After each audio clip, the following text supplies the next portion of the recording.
হরে কৃষ্ণ। তো গীতা এবং ভাগবত এই দুটো গ্রন্থ কি একই গ্রন্থ না সম্পূর্ণ আলাদা গ্রন্থ? এই নিয়ে মানুষের মধ্যে নানান কনফিউশন এবং বিভ্রান্তি রয়েছে।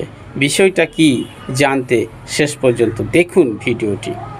তো সনাতন ধর্মে আমাদের নানান শাস্ত্র রয়েছে, গ্রন্থ রয়েছে, যেমন 108টি উপনিষদ রয়েছে এবং 18টি মহাপুরাণ রয়েছে এবং 18টি উপপুরাণ রয়েছে, 4খানা বেদ রয়েছে, তাছাড়া রয়েছে রামায়ণ, মহাভারত, গীতা এবং চৈতন্য চরিতামৃত, চৈতন্য ভাগবত, চৈতন্য মঙ্গল আদি অসংখ্য শাস্ত্র রয়েছে।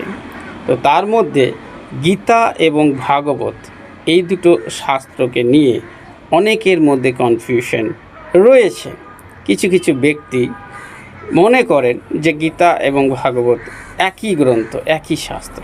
আবার যারা জানেন তারা এটা জানেন যে গীতা এবং ভাগবত সম্পূর্ণ আলাদা গ্রন্থ, আলাদা শাস্ত্র।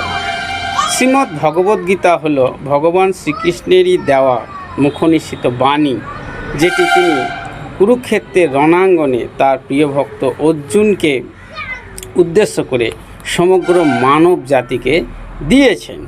এই গীতা ভগবান শ্রীকৃষ্ণ অর্জুনকে দিয়েছিলেন দ্বিতীয়বারের জন্য কুরুক্ষেত্রের রণাঙ্গনে। প্রথমবার ভগবান শ্রীকৃষ্ণ এই গীতার জ্ঞান দিয়েছিলেন সৃষ্টির আদিতে সূর্যদেব বিবস্বানকে।